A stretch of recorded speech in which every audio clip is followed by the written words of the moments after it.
My name is Judy Austin. In my church they call me Dr. Austin because I'm a graduate of Bethel's doctoral program. Hallelujah. Yeah, amen. Hallelujah. So Teddy Ann knows what that's like to get through that program. I am married. I have 6 biological children and 1 stepdaughter. We have 9 grandchildren. My husband can't be here today because he works for the state of Minnesota. He usually kind of travels with me in ministry. But he had to work today. Somebody's got to pay the bills, right? So, so I let him. I allow him to go to work. But I do have my daughter here today. So that's Jeanette. Rupert. She's my oldest biological daughter, and I'm grateful for her presence. I know she's got my back and praying for me. Appreciate you. Tell you a little bit about my call to ministry. I was young mother, had already had 6 kids, and my youngest maybe was about 2 or so. I knew that God was calling me to ministry. Right after college, actually, I heard the Lord's voice say call to ministry. I didn't know what all that was about. But between graduation from college, marriage, 6 kids later, I'm sitting in church, and I'm having this mind battle with God. Because he's telling me that I need to accept the call to ministry. And I'm like, no, thank you. and the church service is going on. I'm sitting on an aisle seat, and I was like, God, I really don't want to do that. I'm looking at other ministers, their lives are hard, inner city work is hard, I don't really want to do that. And he wouldn't let me off the hook, so finally I just said, okay, I surrender. This is all in my head. Okay, I surrender. So I get up from my seat because now I'm worn out. And I go to the basement of the church because I just need to wait out the rest of the service and wait for my family to get ready to go home. I get to the bottom of the steps and I heard my name called in my ear, kind of like in the spirit. So I thought, okay, somebody's going to call me in a few minutes. The usher, then I could hear the pastor say, where's Judy Austin? And then I knew the usher was coming for me, so I just started up the steps again. Right? So I get to the top of the steps. I started walking towards the front of the church, the pulpit, and the pastor said, the Lord told me to license you in ministry right now. Wow. Well, that was a powerful moment because it meant that I didn't have to go through any interviews, right? I had no assessments, nothing, none of that. I knew then that that not only was I called to ministry, but as a woman, I didn't have to defend that. Because it just kind of went above everybody else's thoughts, comments, and their views about women in ministry. So I never defend the fact that I'm called to the ministry as a woman, no. Because of the way that God called me into ministry. So I just had to put that out there. Later in life, I started to do Bible schools. And I was working in South Minneapolis at the Bethel Community Center. We'd run this Bible school several years, maybe, well, we had it in total like 10, 11 years. Well, one day God gave me a dream, and in the dream I saw myself putting luggage on the conveyor belt going into the belly of a plane. And I knew then that I would be preparing other people to go out and do the work that God called them to do. I knew then that, because I love to travel, right? Go missions trip, go someplace. But I knew then that I wouldn't be doing all the traveling. I would be helping other people do what God has called them to do. And so that's kind of been the mission that I'm on. I am the executive pastor at Proverbs Christian Fellowship, and there we started a Bible school. Again, just helping other people get where they need to go. My personal belief is that there are a lot of people who love the Lord. We have a lot of small churches and medium-sized churches where people can afford to go to seminary and get that good information. So I'm trying to bring some of that information into the inner city by providing a Bible school experience for whoever wants it. And we have our challenges because, when you go to seminary or even to a Bible college, there's some requirements, like you have had to have graduated high school. But in the inner city, you may find that people don't have a high school diploma, or they don't have a strong academic foundation. But they still love the Lord, and they're still trying to do the work of the ministry. So I'm just trying to help them get prepared for that. I am on the advisory committee for Work with Purpose. I'm having a good time there. I don't think I'll turn down anything Bethel has me to do.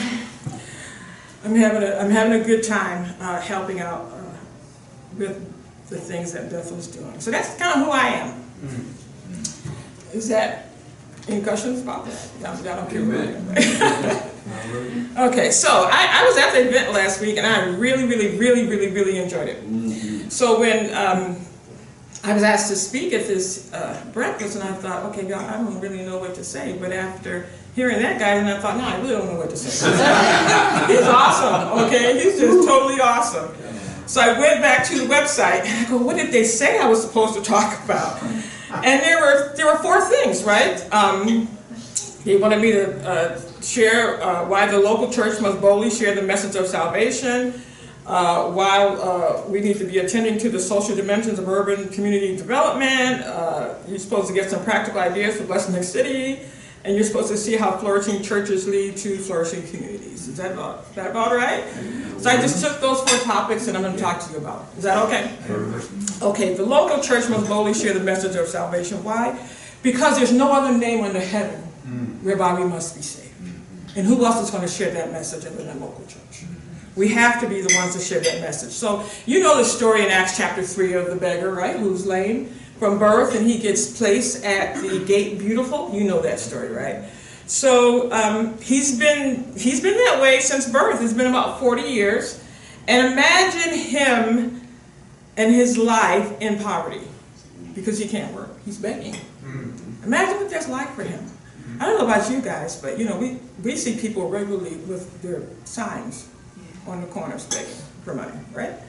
How many of us just drive by them, drive past? I know I did for a long time. My husband never does. If he's in the car with me, as a matter of fact, in our glove compartment of our car, he has tracts with a smiley face on it that says, God loves you, and a lot of $1 bills. And he'll wrap the $1 bill around the tract and hand it to the person out the window. Never does he pass somebody in need.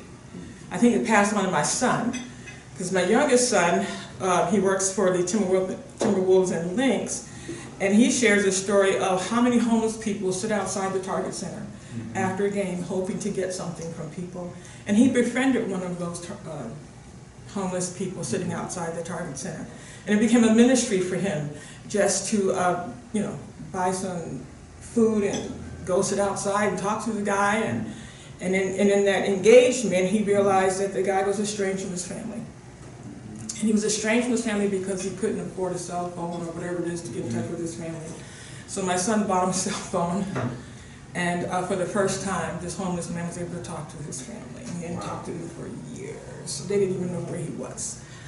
But the homeless can be forgotten. They can, you can almost see them as invisible people. And I just want to acknowledge that for that beggar that's at the gate beautiful, that people are passing him by probably on a regular basis, and he's invisible, and he's marginalized, and nobody's stopping to care about his needs and what's going on. But you got these 2 guys who just had this relationship with this awesome teacher, right, named Jesus, the Christ, and they were probably moved by the Holy Spirit to stop and talk to this guy, and they did. And listen, because of the name of Jesus and faith in that name, this guy's life was changed, right? Forever changed. So he went from a state of poverty because he couldn't walk. He was born into that, or at least from birth. And many of us, and I say us because I've shared my time in poverty. I grew up in the inner city of Philadelphia. We lived in the ghettos area, right? And we don't know that we're in poverty actually, because it's just life. Until you start watching other people and watching television, and you're going, I don't have that. How come my bathroom doesn't look like that? So, we're in these situations, and for no fault of our own, and we can't get out of them until Jesus comes into our lives. And then, and only then, do we have an opportunity to change circumstances around. When you got money and when you've got resources and when you have connections, it may be easier to do. But when you're in poverty and people are ignoring you and you're invisible and you're marginalized and nobody really cares if you live or die, if you have health insurance or not, when you're in poverty, it's a whole different story.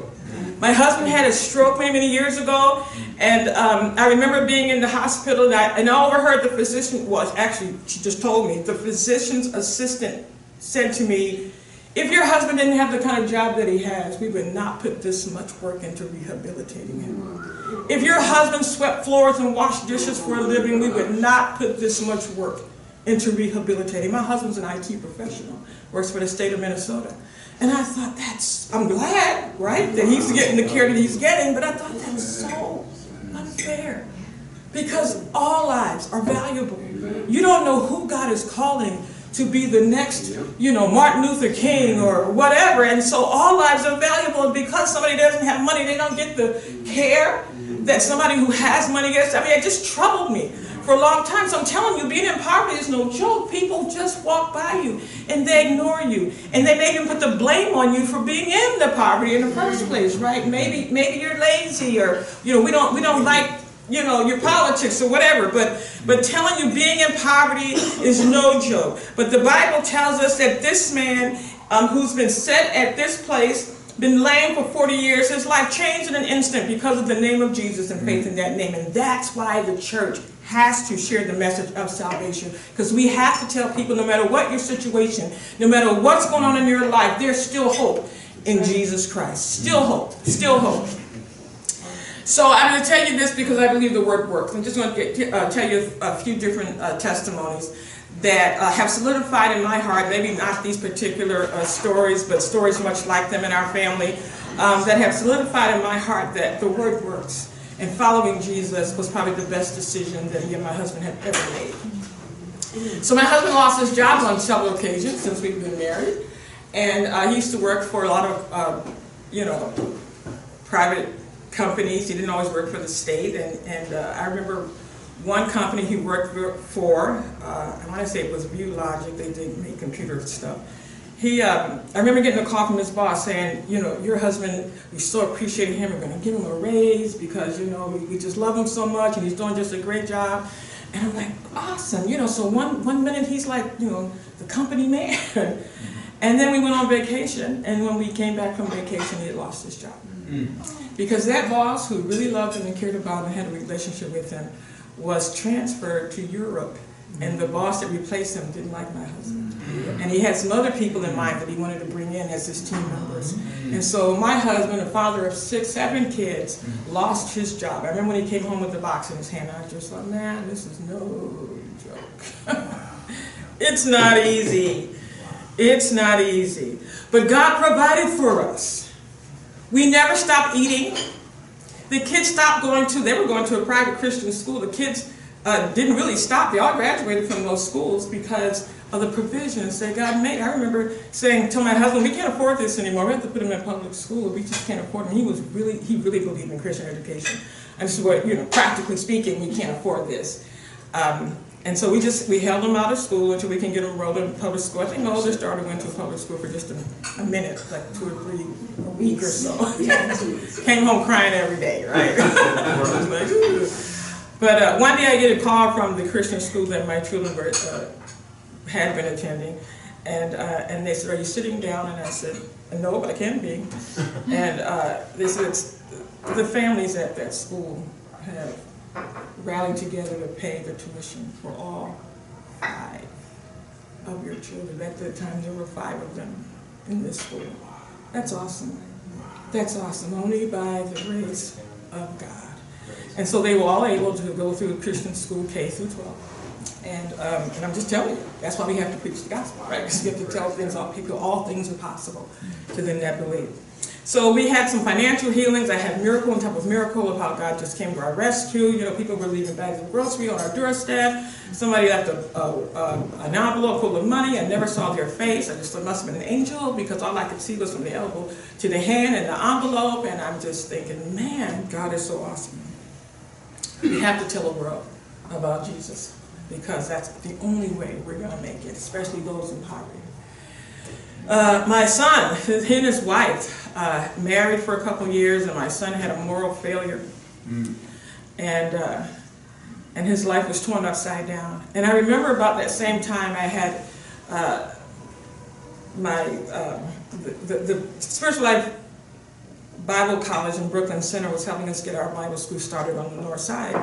And the pastor called and said, "We're on our way to Israel, if your school has some prayer requests, we'll take them with us and put it in the wailing wall when we get there.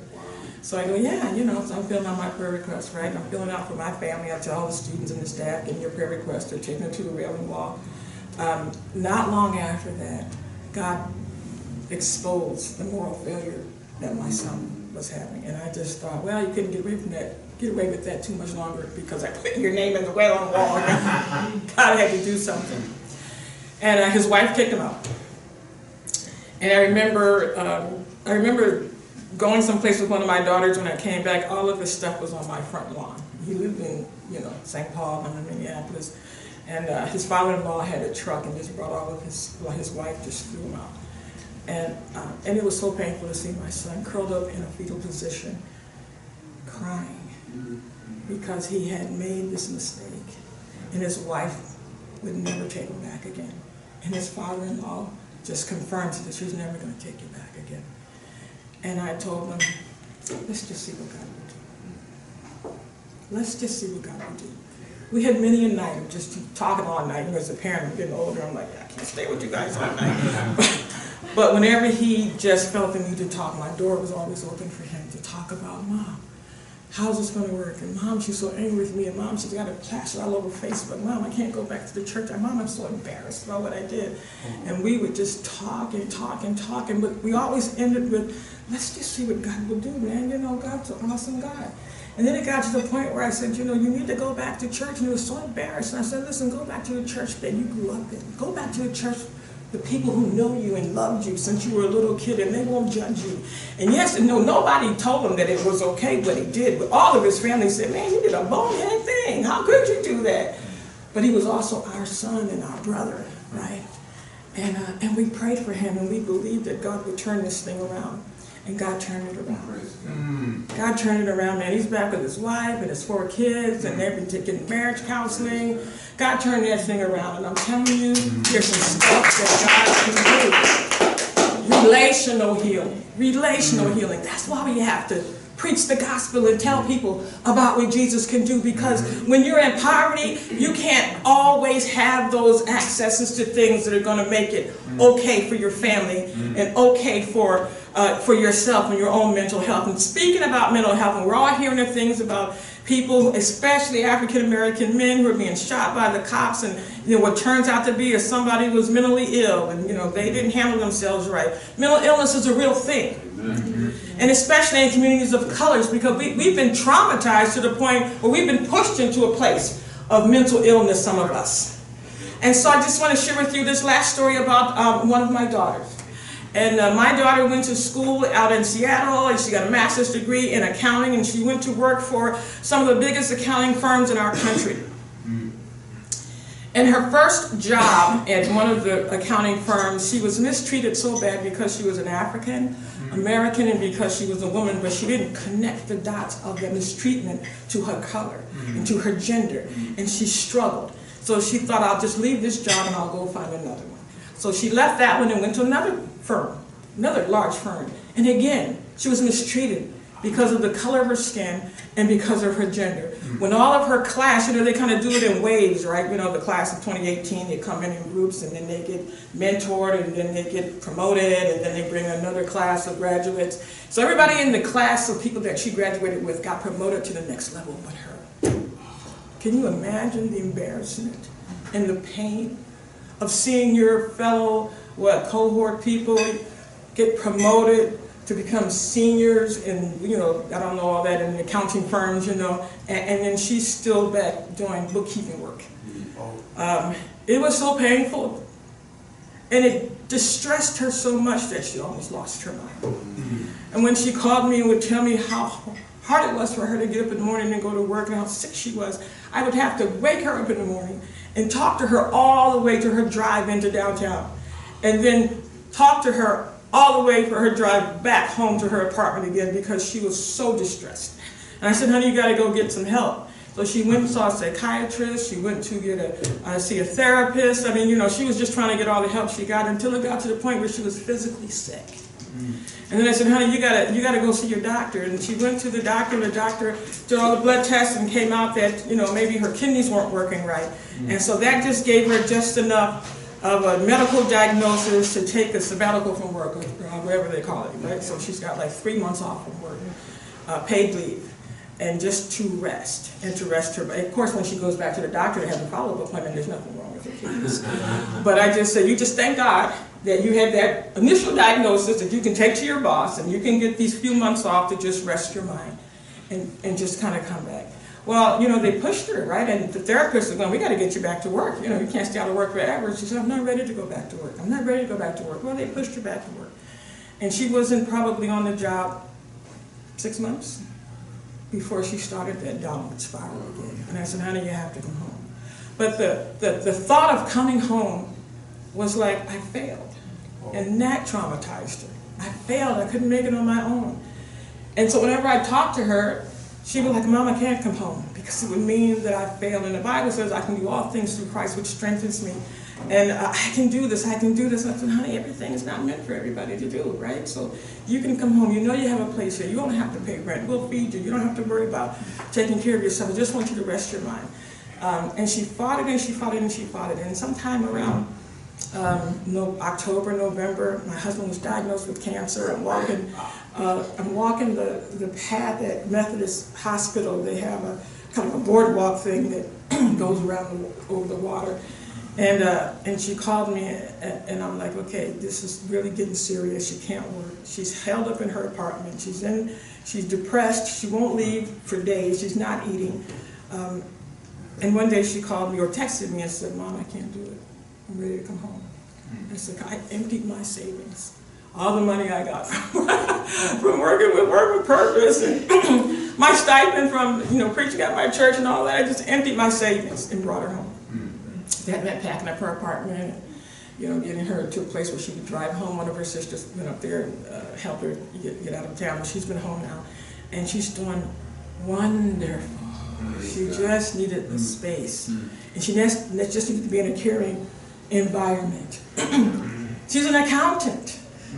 She wouldn't even open her computer because she was so traumatized. But 6 months later, she's working again, working from home, but she's working, right? She's doing it back to accounting work, and I'm like, you know, we're struggling as African Americans to deal with the stuff that's happening in our communities. But God. And so, you know, she's back, she's getting well, she's getting better and better and better. But that's why we have to preach the gospel, because when you're in poverty, only the gospel, only the gospel can do something about your situation. And so the next thing was the local church must attend to the social dimensions of urban and community development. Why? Because of integrity. So we have this what is it called? Department of Economic and the Department of Employment and Economic Development that the state has. So one of their departments in there is a department that their whole job is, it's called the Office of Economic Equity and Opportunity. And their goal is to help the department to become a powerhouse and to improve economic success for people of color in their businesses. Well, you know, that's wonderful that the state would provide that. But let's look at the reality of what's happening in our communities. So there was a co-op that started on the north side, and then it closed, and then it reopened. And I just happened to know somebody, right, who just knew some stuff that was going on. And that's, you're not going to find that in the newspapers, but I'm not going to tell you who's all involved. But I will say this to you: somebody compromised their ethics for money. On September 8th of 2017, the Minnesota Public Radio put out a report that's saying, oh, this new co-op is bringing groceries and hope to North Minneapolis. That's September 8th, 2017. By October 26th, 2017, oh, the Star Tribune is saying this co-op is opening. How wonderful, a grand opening. By April 12th of 2018, the North News reported that the co-op had closed. It wasn't even open a full year. What in the world? It's a food desert. They need it. It provides jobs. They need it. What happened? There's something about integrity, folks, that gets in the way of people doing the right thing for the right reasons. I got involved with a man who wanted to help the poverty-stricken and the marginalized in North Minneapolis, and he was in the construction work, and so he got a bunch of his buddies together, and we formed a program called One Chance, where we would take these young people off the streets and train them in the construction field and provide for them jobs, internships. So all of his buddies are also people in construction. And we sit around the first boardroom table and they go, I really want to hire minorities. I kept hearing this over and over again. I really want to hire minorities. I really want to hire minorities. The problem is that when I hire minorities and they come to work for me, then they steal. They don't show up. They're not dressed properly. Pants are sagging down. I want to hire them, but if they're not working out for me, I have to let them go. So then we thought, okay, I'm thinking, the pastor in the room, right? I'm thinking we got to teach these people some high moral standards, right? Get them in some information in there that says your behavior needs to change. And if you follow the teachings of Jesus Christ, you'll be all right. So we put it with that training. You have to attend my Bible college, or you have to do a Bible study. You have to do something, right? Because you have to get into the teachings of Jesus Christ. And guess what we heard after trying to recruit people? They went, yeah, I want the training, but I don't want the Bible stuff. I want the training, but I don't want to have to learn the Bible in order to get it. And then, so the founders started to get a little like, I'm having trouble recruiting people. We're giving them this training, we're going to provide jobs when they're done, but they're refusing to have the Bible piece. So I go, okay, well, let's get a grant to see if we can't, push this along. So we go talk to an African-American grant writer in North Minneapolis, kind of word-of-mouth person that get around, go see so-and-so. We go see so-and-so, and what she says to the founder is, if you'll just change your kind of vision statement and your mission statement to take out the faith-based language, you'll probably get some money. But as long as you keep that faith-based language in there, you're probably not going to get any money. That disturbed and distressed the founder so much that he got sick. And he eventually moved out of state. I've been saying to him, I'll continue the work if you want me to. Because he brought me on, because he'd heard that I was out of a job at the time, and I would help him. And I did. I helped him form his nonprofit. I did a lot of leg work. But he couldn't take the stress of realizing I can't pay people, and I don't know how to get the money. And I thought to myself, well, you didn't ask me, because I would have said, like, man, use your faith. There are a lot of Christian donors who would be glad to give to something that's faith-based. But that's what we're running into, right, in our communities of colors, that, it's so hard to get anything when you're dealing with faith-based stuff. But I submit that it's the faith-based piece that's going to help people walk upright and do the right thing in those situations. I could be wrong, but, that's my thought. And because I don't think I'm wrong, I'm going to challenge people to figure it out on their own. So my daughter's been talking about this thing called root cause analysis, and it's just been sticking with me. And she tells a story of what she learned in school. She's a registered nurse, and she learned this in school as it applied to nursing and trying to get at the root cause of a patient's problems. But, it could be used, the tool can be used anywhere. But she told me this story, and I went on YouTube and looked it up. So here's basically the story in a nutshell. Is about the Jefferson Memorial, right? If I get this straight. So you got the Jefferson Memorial in Washington, D.C. that's crumbling and falling apart. And you get these people gathered around and talk about how, what's the problem here, what's the problem here, and as it turns out, they decided that it's crumbling and falling, stucco, the bricks or whatever the mortar is crumbling and falling apart because the Jefferson Memorial is being power sprayed, power washed every 2 weeks. And the force of that water is just causing it to crumble. So somebody, why is it being power sprayed every 2 weeks? That's a root cause analysis. You have to keep asking why and drilling down right till you get to the point. Why is it being power sprayed? Oh, I'm sorry. Why is it being power sprayed? Well, it's being power sprayed because of all the bird droppings on the Jefferson Memorial. We want to keep it clean. Well, let's just fix this, and we'll put up a net around the Jefferson Memorial and keep the birds from going. Then we won't have to power spray it, and then our problem is solved. Well, they put the net up, but the birds found a way under the net and around the net, and they still pooped all over the Jefferson Memorial. So they had to go back to the table. What's up with this? Well, why are the birds still? What is it about the Jefferson Memorial that the birds just keep coming there? And they find out that the birds are feeding off the spiders. Okay, drill down some more. Root cause. What's the root cause of this? Well, the spiders are feeding off the insects that are at the Jefferson Memorial. Oh, let's drill down some more. What's causing insects to show up? Well, the Jefferson Memorial is lit up at night, and the insects are being drawn to the light at the Jefferson Memorial at night. And when they figured that out, they said, let's just turn the lights off at night. Save them some money, It prevented the structure from deteriorating further. Just root cause analysis. Just keep asking the question why until you get to the bottom of what's going on. And I wish somebody would do that in our African American communities. I wish somebody would do that in our communities of color and just say, let's get to the root of why people are really angry. Let's get to the root of why the men of color are being shot and killed at a rate far above anybody else. Like, let's get to the root of why there really is poverty. Let's get to the root of it all. Just keep asking the questions. You might not want to know the answer, but I think that we need to say to people, stop putting the Band-Aid on top of it. Stop stopping short of what's really going on. Get to the root of the issue, and then, and only then, maybe that can we do something about it and fix this problem. Amen. Amen. Right. That's my 2 cents, right? That's what I do. Amen.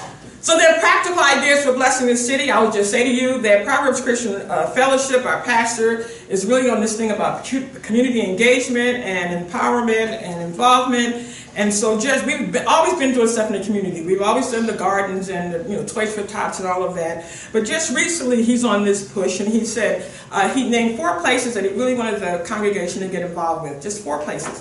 And he said, I want somebody to get involved with Jordan neighborhood. Go to their board. Talk to the board members and see what the neighborhood needs, because we minister, our church is in Jordan neighborhood. Actually, we do ministry in Jordan neighborhood. And then he said, I need somebody to go to the Harrison neighborhood board and volunteer there and see what they need. We need to, make dinners or, whatever their needs are, because one of our buildings is located in the Harrison neighborhood. And then he said, I need somebody to volunteer to Jerry Gamble's Boys and Girls Club. Because that's right across the street from his house. But no, he brought expertise. He volunteered there. He brought his expertise as a mental health professional into the club to be able to help those young people and their parents with all of their behavior issues. He just volunteers his time. And he goes over to the club and he holds sessions there at no cost to Jerry Gamble, because he can do that. And then he told us to volunteer at a place called Aruba Mental Health. And Aruba Mental Health has opened up kind of a new segment to their business called the Health Center in North Minneapolis. And there they want to provide all kind of therapy, whether it's art therapy or physical therapy or all the different kinds of therapies, but just to get at the mental health issues in the North Minneapolis community, because there's been so much trauma. And so the health center is opening up just to help the North Minneapolis community, providing services to them at low cost or no cost, because they want to get at the trauma that this community has been experiencing. And then this Sunday they're going to feed the community. So like once a month, they'll just on a Sunday feed the community. But those are some of the things that our church is doing. I mean, your organizations are doing some other things. But we have to engage the community. We have to get out there, and we have to provide what we already have. So when I tell people, we get involved with the boards in your local community. I used to serve on several boards where my kids went to school. And there was one particular board I served on, Southwest Christian High School. I remember sitting there as we were planning the budget for the next school year, and I'm looking up at the screen as we, the accountant has this thing blasted on the screen, and I'm thinking, they forgot something. Because, right, the Holy Spirit in me is going, there's something wrong with this picture. They forgot something. I'm looking and looking and looking, and I realize that they don't have a line item for their rent or their mortgage, or however they were going to do this next year. We were buying a building. And I was too afraid to speak up, because I'm the only black and the only woman in the group with all these businessmen. And I thought, well, they're not going to hear my voice. I'll speak up. But what happened? I didn't speak up. The following year, our budget was all blown out of whack because we didn't put enough money in there to pay the rent and to do what we needed to do, right, to have the facility. So as it ends up, the principal of the administrator at that time, he went for a whole year without pay. So he wouldn't have to fire or let go any of his staff. Made those kind of great man, made those kind of sacrifices. And I thought, man, if only I had spoken up, if only I had, said something. Well, now I know better. And so if I were to serve on another board, I would speak up. So we bring our expertise to the local community who maybe they're not, well-versed in how to run boards or how to be on boards or the things that you can do. So, you get involved with your local community, you bring that stuff to the table, right? So those are some of the practical ideas for blessing the city. And now, see how flourishing churches can lead to flourishing communities. I will just say this, just on a real small local level. I don't know what church my neighbors go to, but then I know they're Christians, and I'm thinking they must go to an awesome church, because the minute they move in next door, the neighbors started tearing down barriers. So I had a fence, right? The fence was actually theirs. The first thing he did is, I'm taking this fence down because I want community. And I go, okay, it's your fence. You can do whatever you want. Well, then it left part of my fence just standing, not connected to anything. He said, I'm willing to take down the rest of your fence because it's going to look funny just standing there with nothing connected to it. And I go, sure, my husband's got cancer. He can't do any work anyway, right? So he takes down our fence, and it's been an awesome, I think, it's not even an experiment, it's just been an awesome thing to see the relationship between neighbors, because there's no fence separating our properties, right? Just a small thing. And now they started something where every Wednesday night they're having kind of a wine on their porch. I don't drink wine and I don't go, but my daughter does. She just goes right next door with her little, she's got a little miniature dog, and they just go have fun with the neighbors are gathering on the front porch of another neighbor just to get to know each other and to have conversations and talk about stuff. And it was out of one of those conversations that my daughter came home and she said, Mom, the neighbors are willing to help you. They realize that, Dad is sick and can't do stuff. Mom, if you want a new kitchen, they're willing to come in and demolish the old kitchen so that you can put in, because doing housework is a lot of work, and trying to fix stuff up and keep it fixed up. And they said, Mom, they're willing to work with you. And I thought, man, that neighborly stuff is awesome, right? So that's just on a small scale. But there's so many other things that people can do. So 2 things I want to tell you about when you start helping the needy. Don't boast about it. Just do it, right? Don't let the right hand know what the left hand's doing. Just do it. And then just know that people are depending on your generosity and on your good deeds. So there's the Sermon on the Mount of Matthew 6 just talks about be careful not to practice your righteousness in front of others to be seen by them. So, so just do it. Do it because it's the right thing to do. But then there's a story in Acts chapter 9 where there's a lady named Tabitha who's been doing good works in her community. And she passes away, and people are just devastated. The widows are devastated because now somebody's been making their clothes and somebody's been providing them a service, and now she's gone. And so doing good works in your community helps far beyond what you might think, right? So that somebody's depending on the stuff that you provide in your community to help them make it and connect the dots in their lives, or maybe make ends meet in their lives. Somebody in your community is depending on the good works that you're doing for free. I will end with this. Since my daughter's sitting here, I wasn't going to share the story. I had it in my notes, but since she's sitting here, I'll just tell her anyway. Sometimes it's a small thing that you can do. It's a little thing that you can do. So I'm talking to her recently, and she said, Mom, God's trying to teach me something. I don't know what it is. He's trying to tell me something. But within the last month, there's been at least 3 occasions where she's had to give up her food. She's in the library studying. She's, like I said, she's a nurse, but she's studying to get her bachelor's degree in nursing, and that's a whole other miracle story in itself. But she was down to her last little piece of tangerine or orange with cuties, right? She's down to her last little piece of cutie, and she's in the library, and somebody walks up to her and says, Ma'am, do you have any more? Do you have anything I can eat? It's almost like somebody taking the food out of your mouth. She's hungry, studying, and had already eaten part of it. So you're thinking, nobody wants this food that I've already eaten part of. But she gave it to the lady. Well, okay, now she goes hungry, but she's still got food at home, right? She'll be all right. Later on, we're in the hospital because my husband had caught a high fever, and you're a cancer patient. If your fever's over 101, you have to go in. So we're in the emergency room and waiting on all the stuff to happen with him and all of his tests. And one of the daughters goes out and buys a whole bunch of food because the family's gathered there, right? And my daughter's coming off work, and so she's put her plate together. Her husband saved her a piece of food. It was a special diet that the family's gone on because of everybody's allergies. Some were gluten-free, dairy-free, allergic to this, allergic to that. So they found this restaurant where everybody can enjoy it, no matter what your allergy is. And so she's got this container of food that she's put aside. Because she's the oldest one there at the moment, she's really sticking by my side to make sure that her dad is taken care of and that he's placed well in the hospital and he has to stay overnight. So she didn't get to finish her food. And as she's leaving the hospital, there's a lady sitting in a wheelchair just outside the door of the emergency room and says, Ma'am, do you have anything that I can eat? Well, it's kind of hard to be carrying one of those white containers, and